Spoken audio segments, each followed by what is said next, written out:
ہمارے دو دشمن ہیں جو ہمیں جادہ مستقیم سے ہٹانے کے لیے دن رات کوشاں ہیں، ایک نفس اور دوسرا شیطان۔ نفس اور شیطان دونوں دشمن ہمیں راہ حق سے ہٹانے کے لیے دن رات جد و جہد میں ہیں اور ہمارے خلاف مساعی جد و جہد اور محنت کر رہے ہیں۔ ان میں جو نفس ہے وہ بڑا دشمن ہے یا شیطان بڑا دشمن ہے؟ عمومی طور پہ تو یہ کہا جاتا ہے کہ شیطان نے ہمیں ورغلا دیا، لیکن شیطان جب خود ورغلایا گیا، شیطان جب شیطان بنا تو اس وقت کوئی دوسرا شیطان تو نہیں تھا جس نے شیطان کو ورغلایا، وہ نفس تھا جو شیطان کو بھی شیطان بنا۔ نفس نے اندر سے سر اٹھا کے کہا تھا نا، آنا خیر منہ، میں بہتر ہوں، اور باقاعدہ دلیل کھڑی کر لی اس کے نفس نے، خلقتنی من نار وخلقتہ من طین، مجھے تو نے آگ سے پیدا کیا ہے، اسے تو نے مٹی سے پیدا کیا۔ مٹی افضل نہیں ہوتی، مفضول ہوتی ہے، اور آگ اٹھتی ہے اوپر کو جاتی ہے، یہ افضل ہے، لہٰذا افضل مفضول کو سجدہ کیسے کرے؟ میں سجدہ نہیں کروں گا۔ باقاعدہ اس کے نفس نے ایک دلیل تراشی۔ اللہ اگر چاہتا اس کی دلیل کے بخی اور دھیڑ کے رکھ دیتا، لیکن اللہ تعالیٰ نے اس کی دلیل کا جواب دینے کی بجائے کہا جا میرے دربار سے نکل جا۔ اس نے کہا مالک مجھے مہلت دے دے، کہا جا قیامت تک تجھے مہلت۔ اللہ اکبر۔ تو اب شیطان کو شیطان بنانے والا نفس ہے جس نے اندر سے کھڑے ہو کے کہا انا خیر منہ، میں بہتر ہوں۔ اس میں نے شیطان کا بیڑا غرق کر، انانیت اسے کہتے ہیں، انا خیر منہ، اس سے انانیت ہے، میں بہتر ہوں۔ ایک بزرگ تھے، انہوں نے ساری زندگی اپنی زبان پہ لفظ میں نہیں آنے دیا۔ وہ فرماتے تھے یہ وہ لفظ ہے جس نے شیطان کا بیڑا غرق۔ تو وہ اس مفہوم کو ادا بھی کرنا چاہتے تو بالفاظ دیگر کر۔ کسی نے سنا کہ فلاں شخص ہے، اس کی زبان پہ کبھی میں کا لفظ نہیں آیا، تو اس نے کہا لو اس کی زبان پہ یہ لفظ کیوں نہیں آیا؟ میں جاتا ہوں اور ان کی زبان پہ یہ لفظ آئے ہی آئے۔ ہر شخص کی اپنی ترجیحات ہوتی ہے۔ ایک مہم پہ نکلا کہ ان کی زبان پہ لفظ میں لے کر آنا۔ گیا، حضرت بیٹھے تھے، حضرت ایک مسئلہ پوچھنے آیا ہوں۔ بیٹا پوچھئے۔ کہا شیطان کو کس چیز نے برباد کیا تھا؟ حضرت اب تو بولیں گے نا کہ میں نے اس کا بیڑا غرق کیا تھا، تو کہوں گا جیسے بھی زبان پہ لفظ تو آ گیا، اور شیخ بھی بڑے سمجھدار تھے، سمجھ گئے اس کی نیت کے کھوٹ کو کہ یہ کیوں آیا ہے اور یہ مسئلہ کیوں پوچھ رہا۔ ہر مسئلہ تفہیم کے لیے نہیں پوچھا جاتا، اس کے مقاصد اور بھی ہوتے ہیں، اور اہل اللہ کو اللہ نے وہ بصیرت دی ہوتی ہے جو سائل کے انداز سے سمجھتے ہیں کہ اس کے مقاصد۔ تو کہا حضرت پوچھنے آیا ہوں کہ شیطان کو کس چیز نے برباد کیا؟ حضرت فرمانے لگے نماز کا ٹائم ہو گیا، ابھی جماعت کھڑی ہونے والی ہے، نماز کے بعد اس پہ بات کر۔ خیر نماز ہوئی، سلام پھرا تو حضرت خود فرمانے لگے کسی نے پوچھا تھا کہ شیطان کو کس چیز نے برباد کیا؟ جواب دینا چاہ رہا ہوں کس نے پوچھا تھا؟ جھٹ کھڑا ہو گیا میں نے۔ کہا بس اسی نے اس کا بیڑا غرق کر دیا۔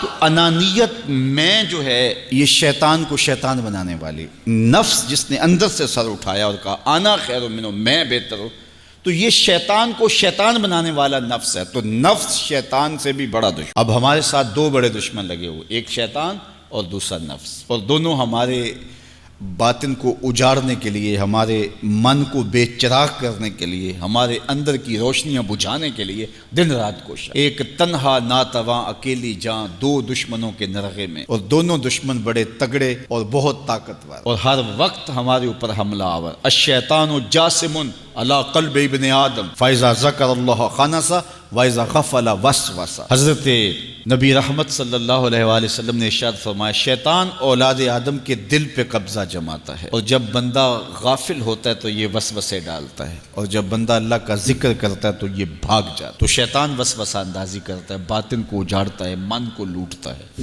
نفس اور شیطان دو بڑے دشمن تھے جو ہمیں جادہ مستقیم سے بہکانے کے لیے دن رات کوشاں تھے۔ اب اللہ کا کرم دیکھیے، اذا دخل رمضان سلسلت الشیاطین، جب ماہ سیام جلوہ فراز ہوتا ہے تو شیاطین جکڑ دیے جاتے ہیں۔ جو ہی ماہ سیام شروع ہوتا ہے، چاند طلوع ہوتا ہے تو شیاطین جکڑ دیے جاتے ہیں، پورا مہینہ وہ آزاد نہیں رہتے، جکڑ دیے جاتے۔ سلسلت الشیاطین، یہ جو مسجدوں کے دروازے کھل گئے، جہاں 1.5 صف ہوتی تھی وہاں 5 صف تراویحوں میں ہیں، تو یہ شیطان کے بند جانے کی وجہ سے۔ لیکن مہنگائی کا طوفان ہے، بد نگاہی ہے، بد تہذیبی ہے، جھوٹ ہے، دیگر امور بد بھی جاری ہیں، یہ نفس کے موجود ہونے کی۔ نیکی کا ماحول پیدا ہوا یہ شیطان کے بند جانے کی وجہ، لیکن ہماری برائیاں بدستور موجود ہیں یہ نفس کے موجود ہونے کی وجہ سے۔ اب ہمارے لیے آسانی یہ ہو گئی کہ دو دشمن تھے جن کا ہمارے سے مقابلہ تھا، ایک نفس اور دوسرا شیطان۔ ہمارے لیے یہ سہولت ہو گئی کہ ہمارا ایک دشمن باندھ دیا گیا، اب دشمن ایک ہے جس سے ہم نے ماہ سیام میں اور وہ دشمن کون کون سا ہے؟ نفس۔ اب نفس کا مقابلہ اتنا آسان بھی نہیں، یہ بہت ڈاڈا دشمن ہے، اندر کا دشمن ہے، گھر کا بھیدی ہے۔ باج فقیراں کسے نہیں ماریا، باہو ظالم چور اندر داہو۔ یہ بڑا سخت اور بڑا شدید قسم کا دشمن ہے۔ یہ اس کی چالیں بہت باریک، شیطان کی چالیں بھی بڑی باریک ہیں اور نفس کی چالیں اس سے بھی زیادہ باریک۔ اب کیسے مقابلہ کریں گے؟ شیطان بھی ہماری متاع عمل کو لوٹنا چاہتا ہے، حتیٰ کہ ہمارے ایمان کو برباد کرنے پر تلا ہوا ہے، اور نفس بھی چالیں چل رہا ہے، اور ہم اپنی زندگی لاؤبالی میں گزارتے چلے جا رہے ہیں۔ ہمیں پتہ ہی نہیں کہ ہم موت کے کتنا قریب ہو رہے ہیں، اور شیطان ہمارے اوپر، نفس ہمارے اوپر حملہ آور ہے، اور یہ چاہتے ہیں ٹھیک ہے یہ چلتا رہے، یہ رسمی زندگی گزارتا رہے، کوئی بات نہیں، اس کے اندر کو ہم لوٹ لیں، اور یہ دونوں دن رات لگے ہوئے۔ ماہ سیام آیا تو ہمارا ایک دشمن بند گیا، ہمیں تھوڑی سی سہولت مل گئی۔ اب ایک ہی دشمن باقی ہے جس سے مقابلہ کرنا باقی ہے، اور وہ ہے نفس۔ اب نفس سے مقابلہ کیسے ہوگا؟ تو کسی ایکسپرٹ سے پوچھیں کہ جناب نفس ہے، ہم کمزور ہیں، شیطان دشمن ہمارا بندہ ہوا ہے، 2 محاذ کھلے تھے تنہا جان کے لیے، ایک محاذ بند ہو گیا، اب ایک ہی محاذ ہے، مقابلہ کرنا ہے تو کیسے کرنا؟ اللہ اکبر۔ تو ہم اقبال کی بارگاہ میں عرض کیا کہ آپ بتائیے۔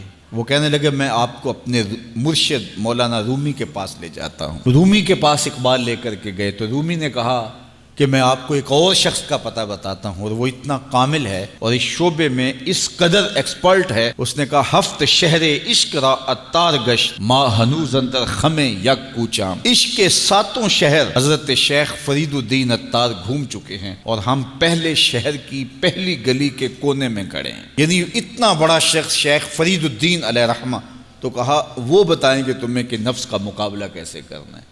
رومی کہتے ہیں کہ وہ میرے بھی استاد ہیں، رومی کہتے ہیں کہ وہ میرے بھی ہادی و مرشد ہیں۔ جس عشق کے شہر میں میں داخل ہوا ہوں اور ابھی کونے پہ کھڑا ہوں، اس طرح کے 7 شہر وہ گھوم کے بھی آئے ہیں۔ آؤ ان سے پوچھتے ہیں کہ جناب نفس قابو کیسے کریں؟ تو شیخ فرید الدین اتار نے کہا نفس نتواں کشت الا باسے چیز، بات گوئم یاد گیرش اے عزیز۔ نفس نہیں مرتا، لیکن 3 اسلحے اگر آپ کے پاس ہوں تو یہ نفس ٹھہر بھی نہیں سکتا۔ غور سے سن لیجئے، روحوں میں اتار لیجئے، اور زندگی میں ہمارا مقصد ہے اس نفس کا مقابلہ کرنا۔ شیطان کا مقابلہ کرنا بھی ہمارا مقصد ہے، اور نفس کا مقابلہ کرنا بھی ہمارا مقصود زندگی ہے۔ ساری زندگی فریب میں ہم میں نہیں گزارنی، زندگی تیزی کے ساتھ گزر رہی ہے اور ہم آغوش موت میں اترنے والے ہیں۔ تو یہ ڈاڈے دشمن ہماری متاع عمل لوٹ رہے ہیں، ہمارے کیے ہوئے عمل کو عجب سے، تکبر سے، ریاکاری سے برباد کر دیتے ہیں۔ ہمیں پہلے عمل کی طرف جانے نہیں دیتے، پھر عمل کے اندر وسوسے ڈالتے ہیں، پھر عمل ہو جائے تو اس کو پھر برباد کرنے کی کوشش کرتے ہیں۔ کتنے ڈاڈے دشمن ہیں جن کے نرغے میں ہم پھنسے ہوئے ہیں۔ تو پھر ہمیں کوئی بندہ مل گیا ہے جو بتا رہا ہے کہ جناب اس کا مقابلہ ایسے کریں گے، تو پھر آج کی سن لیں ہم اور غور کر لیں اور اپنے اندر اتریں۔ تو شیخ فرید الدین اتار ہمیں بتا رہے ہیں، تو سنیے وہ کیا کہہ رہے ہیں۔ نفس نتواں کشت الا باسے چیز، نفس نہیں مرتا، یہ بڑا ڈاڈا ہے، لیکن 3 اسلحے اگر آپ کے پاس ہوں تو یہ ٹھہر بھی نہیں سکتا۔ وہ 3 اسلحے کون سے ہیں؟ خنجر خاموشی و شمشیر جو، نیزائے تنہائی و ترک ہجو۔ ایک خاموشی کا خنجر، دوسرا بھوک کی تلوار، اور تیسرا تنہائی کا نیزہ۔ یہ 3 اسلحے تمہارے پاس ہوں تو پھر نفس ٹھہر بھی نہیں سکتا۔ خاموشی کے خنجر سے نفس پہ وار کیا جا سکتا ہے۔ میرے اور آپ کے آقا و مولا نے فرمایا من صامتا نجا، جس نے خاموشی اختیار کی وہ نجات پا گیا۔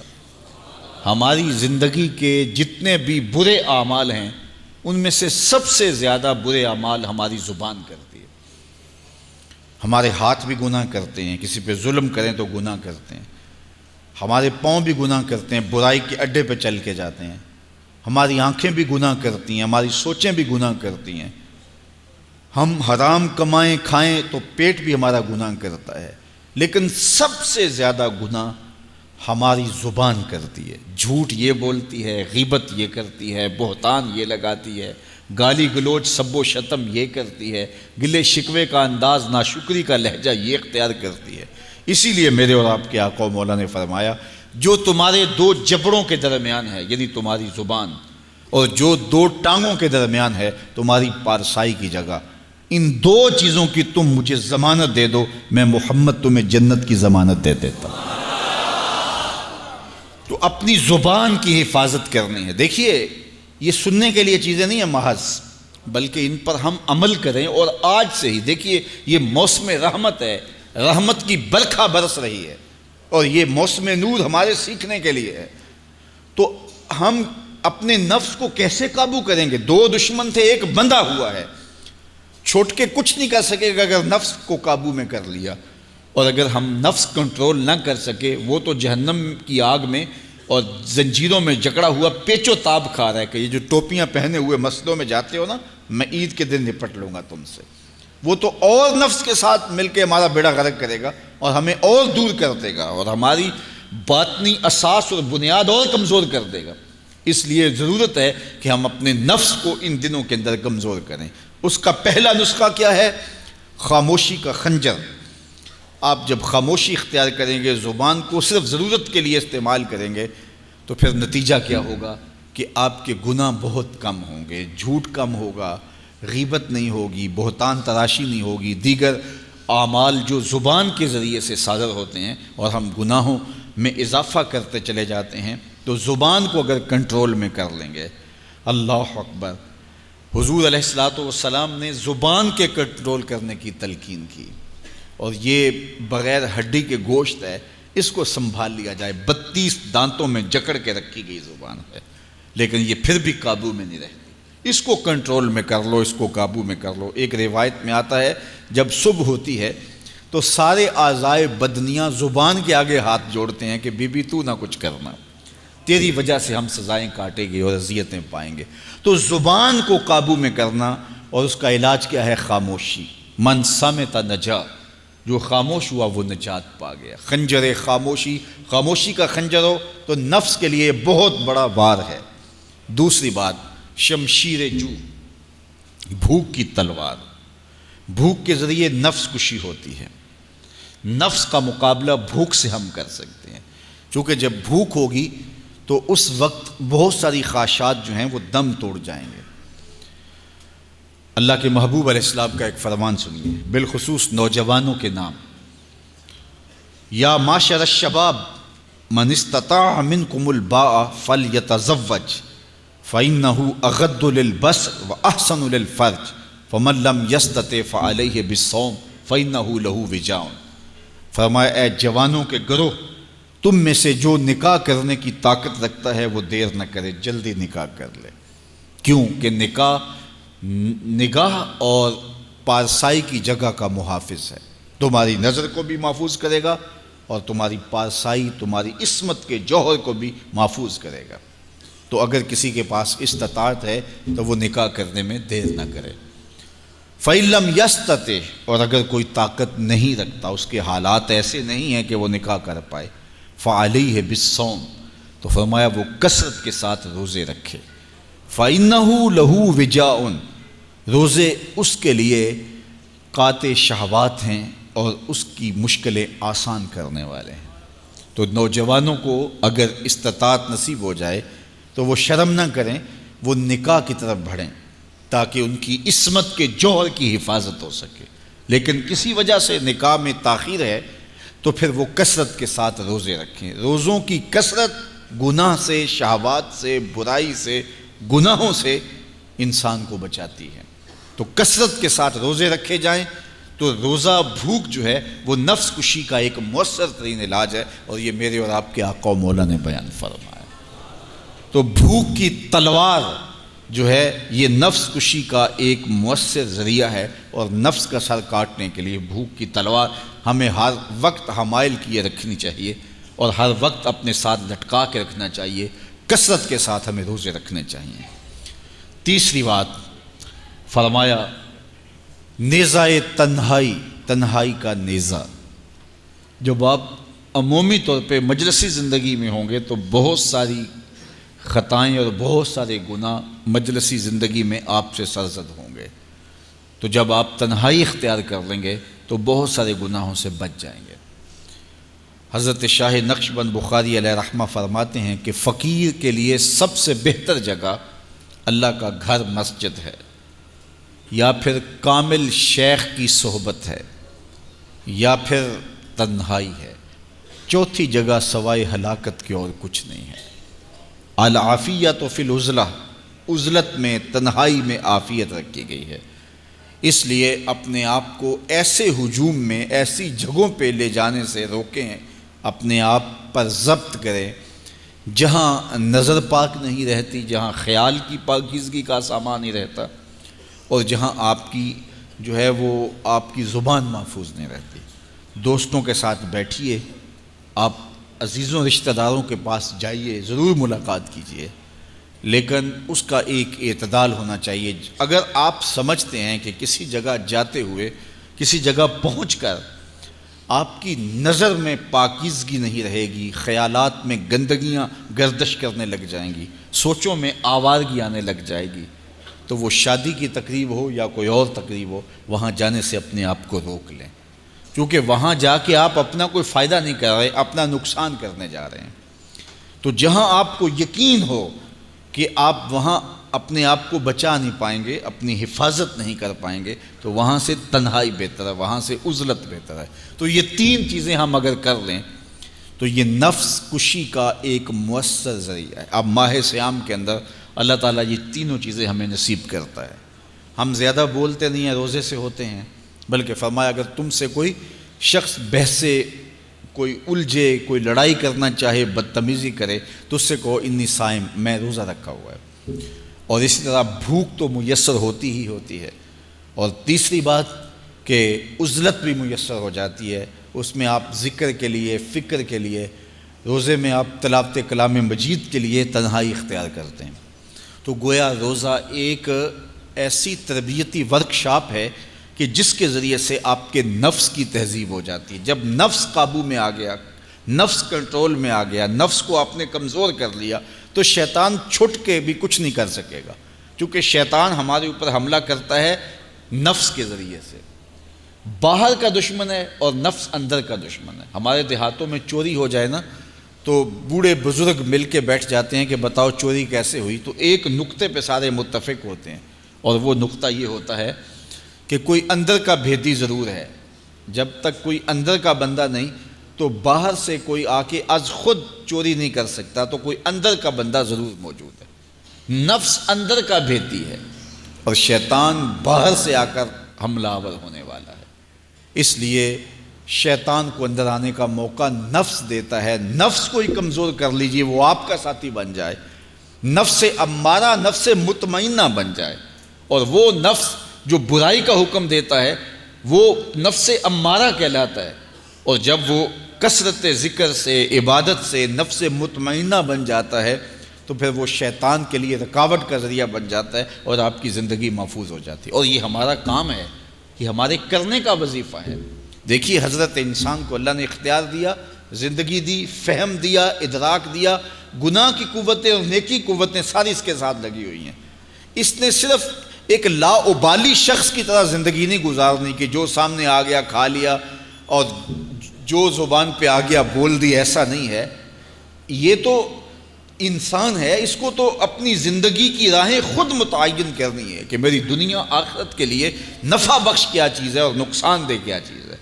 انا ہدیناہ السبیل اما شاکرا و اما کفورا، کہ ہم نے اس کو دونوں راہیں دکھا دی، وہدیناہ النجدین، اس کو پتہ ہے یہ اچھائی ہے یہ برائی ہے، اس نے اس سے اجالنا ہے اپنے اندر کو اور اپنے باطن کو سنوارنا ہے۔ تو ماہ صیام ہمارے لیے موسم رحمت اور موسم نور ہے، جو ہمارے اندر کی روشنی کا سبب اور ذریعہ ہے۔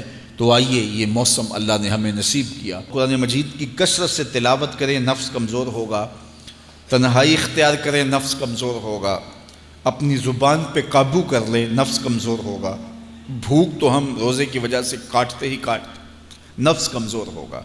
اب شیطان چھٹ کر بھی عید کے دن ہمارا کچھ بگاڑ نہیں سکے گا اگر ہم نے اپنے نفس پہ قابو پا لیا، اور اگر نفس پہ قابو نہ پا سکے تو شیطان تو پھر پیچ و تاب کھا رہا ہے، اور وہ ہمارے اوپر پھر اور زور و شور کے ساتھ حملہ ہوگا اور ہماری متاع عمل کو لوٹ لے گا۔ تو پھر کیا فائدہ ہوا کہ سارے مہینے کی محنت کی، عید کے دن، عید سے 4-5 دن بعد ہم نے لٹا دی، تو فائدہ کیا ہوا؟ اللہ نے اس عورت کی مثال بیان کی ہے قرآن میں جس کا توازن ذہنی ٹھیک نہیں تھا، اور وہ سارا دن سوت کاٹتی رہتی تھی اور شام کو اپنے ہاتھوں سے توڑ دیتی تھی۔ تو کہا کہیں ایسا نہ کرنا کہ تم بھی اس عورت کی طرح ہو جاؤ کہ اپنے ہاتھ سے کاتا ہوا سوت اپنے ہاتھوں سے ہی توڑ دو۔ پورا مہینہ بھوک کاٹی، پیاس کاٹی، تکلیفیں گوارا کیں، اور شام کو جو ہے وہ اپنے ہاتھ سے ہی وہ سوت کاٹنے والی خاتون سوت توڑ دیتی ہے۔ تو کہیں ہم بھی ایسے نہ ہو جائیں کہ مہینے کی محنت ہر سال عید یا عید کے چند دن بعد برباد کر لیں، پھر اگلے سال مہینے کی محنت کریں، پھر عید کو برباد کر دیں، تو کیا فائدہ ہوا؟ تو ہم نے جو نعمت سمیٹی ہے، جو چیز دی ہے، جو چیز حاصل کیا، اس کو جذب کر لیں روح کے اندر، اس کو اپنے من کے اندر اتار لیں۔ اہل ایمان کو ایک دعا تلقین کی گئی ہے، وہ کیا دعا کرتے ہیں؟ ربنا لا تزغ قلوبنا بعد اذ ہدیتنا، اے اللہ ہدایت کے بعد ہمارے دل کو پھر دوبارہ ٹیڑھا نہ کر دینا۔ اگر ہدایت دی ہے تو وہ نصیب ہی رہے، وہ من میں جذب ہو جائے، وہ روح میں اتر جائے۔ تو میں اور آپ اپنی زندگی کو اللہ اور اس کے رسول کے نام پہ لگایا ہے، تو پھر اپنی ساری زندگی کو اللہ اور اس کے رسول کے نام پہ لگا دیں۔